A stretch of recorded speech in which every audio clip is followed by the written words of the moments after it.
తొలిపలుకు channel కు స్వాగతం. నేను లాలిత్య. నేటి ముఖ్యాంశాలు చూద్దాం. కలెక్టర్ల సదస్సులో సీఎం చంద్రబాబు నీటి వినియోగం పెట్టుబడులపై కీలక సూచనలు. వైఎస్ఆర్ కాంగ్రెస్ పార్టీ ఆవిర్భావ దినోత్సవం ఘనంగా రాష్ట్ర వ్యాప్తంగా సంబరాలు. విశాఖలో క్యాబ్ జెమినీ పెట్టుబడులు. మంత్రి నారా లోకేష్ గ్లోబల్ సీఈఓతో కీలక భేటీ. పేద విద్యార్థుల విద్యపై ప్రభుత్వం నిర్లక్ష్యం. రేవంత్ రెడ్డి సర్కార్పై ఆర్ఎస్ ప్రవీణ్ కుమార్ విమర్శలు. ఇంధన సంక్షోభంపై రాహుల్ గాంధీ హెచ్చరిక. పార్లమెంట్లో మాట్లాడనివ్వలేదంటూ విమర్శలు. ఎల్పీజీ సంక్షోభం లేదన్న ఉత్తరాఖండ్ సీఎం. వదంతులపై కఠిన చర్యలు. తిరుమలలో హోటళ్లపై ఆకస్మిక తనిఖీలు. ఆహార నమూనాలు సేకరణ. ఫారూక్ అబ్దుల్లాపై కాల్పుల యత్నం. త్రుటిలో తప్పిన పెను ప్రమాదం. మైక్లో ఆఫ్ చేస్తారన్న ఆరోపణలపై స్పీకర్ ఓం బిర్లా వివరణ. పశ్చిమ బెంగాల్ 22వ గవర్నర్గా ఆర్ఎన్ రవి ప్రమాణ స్వీకారం. ఎల్పీజీ కొరత భయం. పూణేలో గ్యాస్ కోసం భారీ క్యూ లైన్లు. ప్రేమ పేరుతో మైనర్ బాలికపై దారుణం. నాగర్ కర్నూల్లో ఇంటర్ విద్యార్థి అరెస్ట్. ఖమ్మం కలెక్టరేట్ వద్ద భూదాన్ బాధితుల ఆందోళన. టోకెన్లపై వివాదం. ఇరాన్ ఉద్రిక్తతలు. యురేనియం ఒప్పందంపై భారత్ స్పందన. ఏపీ సీఎం నారా చంద్రబాబు నాయుడు అధ్యక్షతన సచివాలయంలో రెండో రోజు కలెక్టర్ల సదస్సు కొనసాగుతోంది.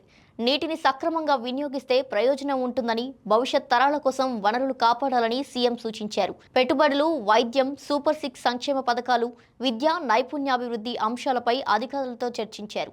రాష్ట్రాన్ని పారిశ్రామిక హబ్గా మార్చేందుకు అన్ని అవకాశాలను వినియోగించుకోవాలని కలెక్టర్లకు దిశానిర్దేశం చేశారు. జిల్లాల వారీగా పెట్టుబడులు, ఉద్యోగ అవకాశాలపై స్పష్టమైన వివరాలు ఉండాలని సీఎం పేర్కొన్నారు.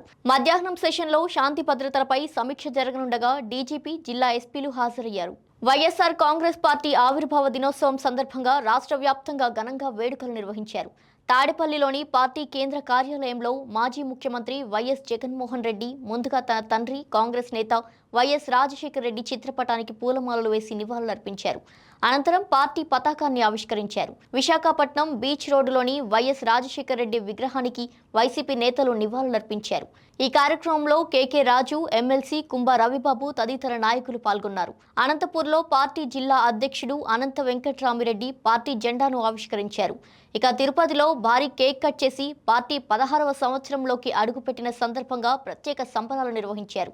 ఈ వేడుకల్లో పెద్ద సంఖ్యలో నాయకులు, కార్యకర్తలు పాల్గొన్నారు. మంత్రి Nara Lokesh Capgemini global CEO Aiman ఏజద్తో విశాఖపట్నంలో కీలక భేటీ నిర్వహించారు. విశాఖలో IT development centre, global capability centre ఏర్పాటు చేయాలని ప్రతిపాదించారు. ఈ ప్రాజెక్టు ద్వారా భవిష్యత్తులో సుమారు 20,000 ఉద్యోగాలు సృష్టించే అవకాశం ఉందని తెలిపారు. మధురవాడ ఐటీ పార్క్ హిల్ 1లో 20 ఎకరాల భూమిని సంస్థ ప్రతినిధులు పరిశీలించారు. ఏఐ, క్లౌడ్, సైబర్ సెక్యూరిటీ వంటి నూతన టెక్నాలజీలపై ల్యాబ్లు ఏర్పాటు చేయాలని లోకేష్ సూచించారు. ఈ ప్రతిపాదనలపై క్యాబ్ జెమినీ సీఈఓ సానుకూలంగా స్పందించగా విశాఖను ప్రముఖ ఐటీ హబ్గా అభివృద్ధి చేయాలనే దిశగా చర్చలు సాగాయి. బీఆర్ఎస్ నాయకుడు RS Praveen Kumar SC, ST పేద విద్యార్థులకు కార్పొరేట్ విద్య అందించే పథకాన్ని ప్రభుత్వం నిలిపివేస్తుందని ఆరోపించారు. హైదరాబాద్ పబ్లిక్ స్కూల్కు 32 కోట్ల బకాయిలు చెల్లించకపోవడంతో ఈ ఏడాది 1వ తరగతి అడ్మిషన్ నోటిఫికేషన్ జారీ కాలేదని అన్నారు. దీంతో సుమారు 60 మంది పేద విద్యార్థులు నష్టపోయే పరిస్థితి ఏర్పడిందని, ఈ నెల 23 నుండి ప్రారంభమయ్యే విద్యా సంవత్సరానికి పాఠ్యపుస్తకాలు కూడా ఇవ్వలేదని విమర్శించారు. హైదరాబాద్ పబ్లిక్ స్కూల్లో చదివి మంత్రి, ఎమ్మెల్యేలు అయిన వివేక్, దామోదర రాజనరసింహ, మందుల సామేలు, అద్దంకి దయాకర్ వంటి వాళ్ళు వారి పిల్లలు ఎక్కడ చదివారో అడిగి తెలుసుకోండి అంటూ ప్రశ్నించారు. అనుముల రేవంత్ రెడ్డి ప్రభుత్వం గురుకుల వ్యవస్థను బలహీనపరిచి విద్యార్థుల భవిష్యత్తును ప్రమాదంలోకి నెడుతుందని ఆయన ఆరోపించారు. రాహుల్ గాంధీ దేశంలో ఇంధన సంక్షోభం ముంచుకొస్తుందని పార్లమెంట్లో ఆందోళన వ్యక్తం చేశారు. ఎల్పీజీ, గ్యాస్, పెట్రోల్ సమస్యలపై ప్రకటన చేయడానికి అవకాశం కోరినా మాట్లాడనివ్వలేదని అన్నారు. కొత్త విధానం ప్రకారం ముందుగా మంత్రి మాట్లాడి తర్వాత ప్రతిపక్ష నేతకు అవకాశం ఇస్తారంటూ విమర్శించారు. తప్పుడు విదేశాంగ విధానం కారణంగా దేశ ఎనర్జీ సెక్యూరిటీ దెబ్బతింటుందని ఆరోపించారు. భవిష్యత్తులో గ్యాస్, పెట్రోల్ సహా అన్ని ఇంధనాల సరఫరా సమస్యగా మారే అవకాశం ఉందని ఆయన హెచ్చరించారు. ఇప్పుడే ప్రభుత్వం ముందస్తు చర్యలు తీసుకోవాలని సూచించారు. సిద్ధంగా లేకపోతే కోట్లాది మంది ప్రజలు ఇబ్బందులు పడే పరిస్థితి ముంచుకొస్తుందని రాహుల్ గాంధీ తెలిపారు. ఎల్పీజీ సంక్షోభంపై వస్తున్న వార్తలను పుష్కర్ సింగ్ ధామీ ఖండించారు. డెహ్రాడూన్లో మాట్లాడిన ఆయన రాష్ట్రంలో ఎక్కడా గ్యాస్ కొరత లేదని స్పష్టం చేశారు. వదంతులు వ్యాప్తి చేస్తే కఠిన చర్యలు తీసుకుంటామని హెచ్చరించారు. రాష్ట్ర వ్యాప్తంగా పరిస్థితిని నిశితంగా పరిశీలిస్తున్నామని తెలిపారు. ఈ విషయంపై సమీక్ష చేయాలని ప్రధాన కార్యదర్శికి ఆదేశాలు ఇచ్చినట్టు చెప్పారు. ప్రజలకు ఎలాంటి ఇబ్బందులు లేకుండా చర్యలు తీసుకుంటున్నామని వెల్లడించారు. బ్లాక్ మార్కెటింగ్ జరగకుండా కట్టుదిట్టమైన పర్యవేక్షణ కొనసాగుతుందని సీఎం స్పష్టం చేశారు. తిరుమలలో శ్రీవారి భక్తుల ఆరోగ్యాన్ని దృష్టిలో పెట్టుకుని హోటళ్లపై ఆకస్మిక తనిఖీ చేపట్టారు. రెవెన్యూ, ఫుడ్ సేఫ్టీ అధికారులు సంయుక్తంగా హోటళ్లు, ఫాస్ట్ ఫుడ్ కేంద్రాలు, తినుబండారాల దుకాణాలను పరిశీలించారు.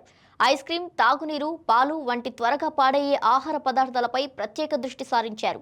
సన్నిధానం, పద్మావతి ప్రాంతం, బస్టాండ్ పరిసరాల్లోని హోటళ్ల నుండి ఆహార నమూనాలు సేకరించిన శాంపిల్స్ ను నాణ్యత పరీక్షల కోసం ప్రయోగశాలకు పంపినట్టు ఫుడ్ సేఫ్టీ అధికారి జగదీష్ తెలిపారు. నియమాలు ఉల్లంఘించిన హోటళ్లపై కఠిన చర్యలు తీసుకుంటామని అధికారులు హెచ్చరించారు. ఇటీవల ఐస్ క్రీం తిన్న కొందరు భక్తులు ఫుడ్ పాయిజనింగ్ కు గురైన నేపథ్యంలో ఈ తనిఖీలు నిర్వహించారు. జమ్మూ కాశ్మీర్ మాజీ సీఎం ఫారూక్ అబ్దుల్లాపై జమ్మూలో కాల్పుల యత్నం కలకలం రేపింది. జమ్మూలో జరిగిన ఓ వివాహ వేడుకలో దుండగుడు పాయింట్ బ్లాంక్లో తుపాకీతో కాల్చేందుకు ప్రయత్నించాడు. అయితే భద్రతా సిబ్బంది అప్రమత్తంగా వ్యవహరించడంతో ఫారూక్ అబ్దుల్లా త్రుటిలో ప్రమాదం నుంచి బయటపడ్డారు. ఈ ఘటనలో పక్కనే ఉన్న డిప్యూటీ సీఎం సురీందర్ చౌదరికి స్వల్ప గాయాలైనట్టు తెలుస్తుంది. దాడికి పాల్పడిన వ్యక్తిని 60 ఏళ్ల కమల్ సింగ్ జంవాల్ గా గుర్తించి పోలీసులు అదుపులోకి తీసుకున్నారు. గత 20 ఏళ్లుగా ఫారూక్ అబ్దుల్లాను హత్య చేయాలని ప్రయత్నిస్తున్నానని నిందితుడు విచారణలో తెలిపినట్టు సమాచారం. తనను రక్షించేందుకు స్థానిక పోలీసులు, ఎన్ఎస్జీ సిబ్బంది ప్రాణాలు పణంగా పెట్టారని ఫారూక్ అబ్దుల్లా తెలిపారు. జమ్మూ కాశ్మీర్ పరిస్థితులు నిజంగా సాధారణంగానే ఉన్నాయా అని కేంద్ర ప్రభుత్వం, లెఫ్టినెంట్ గవర్నర్ పరిశీలించాలని ఆయన కోరారు. ఓం బిర్లా పార్లమెంట్లో మైక్లపై వచ్చిన ఆరోపణలకు స్పష్టత ఇచ్చారు. చైర్ వద్ద మైక్లను ఆన్ లేదా ఆఫ్ చేసే బటన్ ఉండదని ఆయన తెలిపారు. చర్చలో మాట్లాడేందుకు అనుమతి పొందిన సభ్యుడి మైక్ మాత్రమే ఆన్ అవుతుందని చెప్పారు. ప్రతిపక్ష సభ్యులు చేసిన ఆరోపణలు సరైనవి కాదని స్పీకర్ పేర్కొన్నారు. ప్రిసైడింగ్ ఆఫీసర్గా వ్యవహరించిన ప్రతిపక్ష సభ్యులకు కూడా ఈ విషయం బాగా తెలుసునని అన్నారు. పార్లమెంట్ నియమాల ప్రకారం అనుమతి పొందిన సభ్యుడికి మాత్రమే మాట్లాడే అవకాశం ఇస్తామని స్పష్టం చేశారు. సభ నియమాలు ప్రభుత్వం లేదా ప్రతిపక్షం రూపొందించినవి కావని ఆయన స్పష్టం చేశారు. సభలో సభ్యులందరికీ ఒకే విధమైన నిబంధనలు వర్తిస్తాయని స్పీకర్ ఓం బిర్లా తెలిపారు. మాజీ ఐపీఎస్ అధికారి ఆర్ఎన్ రవి పశ్చిమ బెంగాల్ 22వ గవర్నర్గా ప్రమాణ స్వీకారం చేశారు. కోల్కతాలోని రాజ్ భవన్లో జరిగిన కార్యక్రమంలో హైకోర్టు ప్రధాన న్యాయమూర్తి సుజయ్ పాల్ ప్రమాణ స్వీకారం చేయించారు. ఈ కార్యక్రమానికి సీఎం మమతా బెనర్జీ సహా పలువురు ప్రముఖులు హాజరయ్యారు. ఇంతకుముందు తమిళనాడు గవర్నర్గా పనిచేసిన ఆర్ఎన్ రవిని కేంద్రం బెంగాల్కు నియమించడం రాజకీయంగా ఆసక్తి రేపుతోంది. తమిళనాడులో సీఎం ఎంకే స్టాలిన్ ప్రభుత్వంతో గవర్నర్ రవికి పలుమార్లు విభేదాలు చోటు చేసుకున్నాయి. గవర్నర్గా ఉన్న సివి ఆనంద్ బోస్ రాజీనామా చేయడంతో రవికి ఈ బాధ్యతలు అప్పగించారు.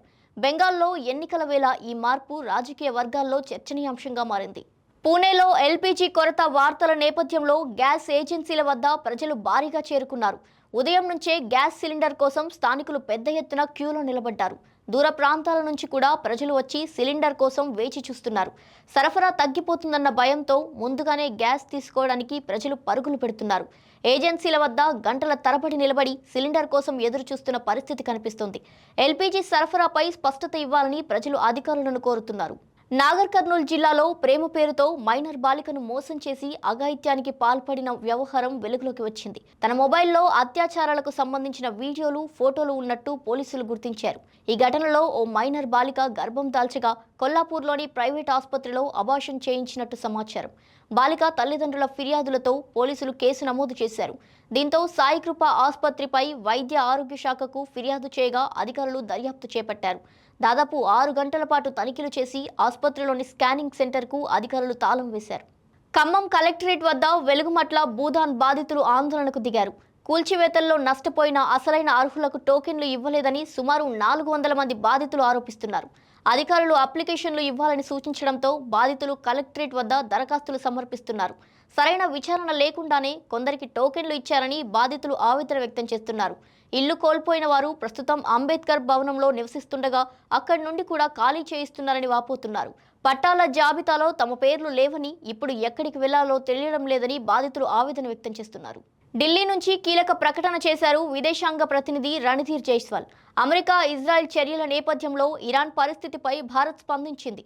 జీసీసీ దేశాలు ప్రతిపాదించిన ఐక్యరాజ్య సమితి భద్రతా మండలి తీర్మానానికి భారత్ మద్దతు తెలిపింది. గల్ఫ్ దేశాల్లోని భారతీయుల భద్రత, దేశ ఎనర్జీ ప్రయోజనాలు అత్యంత కీలకమని స్పష్టం చేసింది. ఇరాన్ నేత అలీ ఖమేనీ సంతాప పుస్తకంపై ఆలస్యం జరిగిందన్న వార్తలను ఖండించింది. మార్చి 5న మొదటి రోజే భారత విదేశాంగ కార్యదర్శి సంతకం చేశారని వెల్లడించింది. ఇదే సమయంలో ఇండియా, కెనడా యురేనియం ఒప్పందాలపై పాకిస్తాన్ వ్యాఖ్యలను భారత్ తీవ్రంగా తిరస్కరించింది. అణువ్యాప్తి విషయంలో భారత్ విశ్వసనీయత ప్రపంచవ్యాప్తంగా గుర్తింపు పొందిందని స్పష్టం చేసింది. ఇవి ఇవాల్టి బులెటిన్ డీటెయిల్స్. మరో బులెటిన్తో మళ్ళీ కలుద్దాం. చూస్తూనే ఉండండి తొలి పలుకు న్యూస్.